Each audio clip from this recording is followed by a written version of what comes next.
জাতীয় পার্টি আওয়ামী লীগ তাদের হাত ধরে এই আগামী সংসদ নির্বাচনে তারা আসতে চায়।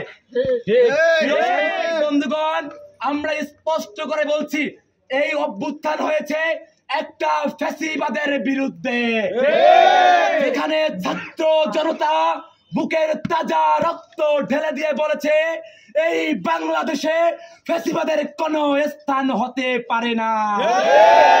আমরা সেই 4 তারিখ থেকে 5 তারিখ আমরা দেখতে পেয়েছি সেনাবাহিনী তারা ধানমন্ডি থেকে পুরনো পল্টন আমাদের আন্দোলনকারী থেকে সকালবেলা 5 তারিখ তারা আমাদের উপরে গুলি চালিয়েছে। এই 5 তারিখ দুপুরে শেখ হাসিনাকে এই সেনাবাহিনী এক্সিট দিয়েছে।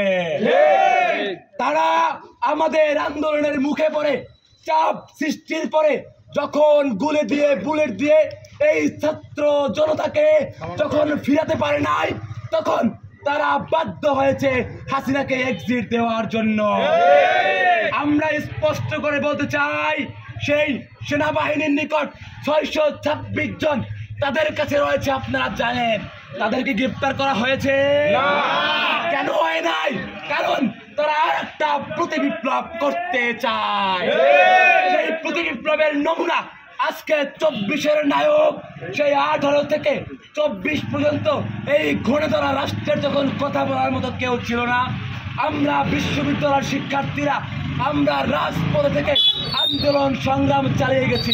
সেই ভিপি নূর তাকে আজকে এই সেনাবাহিনী হাসিনার মদতকৃত সেনাবাহিনী আজকে তার উপর নির্মম ভাবে হামলা করেছে। এই হামলা শুধু নূরের উপর নয়, এই হামলা 56,000 বর্গমাইল বাংলাদেশের ছাত্র জনতার উপরে হামলা করেছে।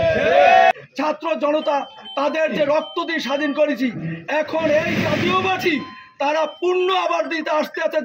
আওয়ামী লীগ পিছন থেকে তাদের মদক দিচ্ছে, আর এই মদতার পিছনে কিছু সংখ্যক প্রশাসন, সেনাবাহিনী, পুলিশ তাদের পিছনে তারা আগাই নিচ্ছে যে কিভাবে এই জাতীয় পার্টি এবং আওয়ামী লীগকে পূর্ণ বহাল করা যায়। তাই আমরা প্রতিবাদ জানাচ্ছি, যদি তাদেরকে অ্যারেস্ট করানো না হয়, জাতীয় পার্টির এই জিএম কাদের সহ যারা এই পিছনে তারা কার্যক্রম করছে, আমরা বৃহত্তম আন্দোলনের জন্য যাব। বিরুদ্ধে যে ষড়যন্ত্র আমরা বিভিন্ন সময় দেখতে পেয়েছি, তারই ধারাবাহিকতায় আজকে জাতীয় পার্টি যেই নির্মম যে কাজটি করিয়েছে, বাংলার সেনাবাহিনী যাদের প্রতি বাংলার মানুষের আস্থা রয়েছে, সেই সেনাবাহিনী আজকে যে অতর্কিত হামলা করেছে, যেই পুলিশ বাহিনী আজকে বিভিন্ন হক নূরের উপর অতর্কিত হামলা করেছে, আমরা পটুয়াখালী জেলা গণতান্ত্রিক পরিষদ সহ সকল অঙ্গ সংগঠনের পক্ষ থেকে তীব্র নিন্দা ও প্রতিবাদ জানাচ্ছি।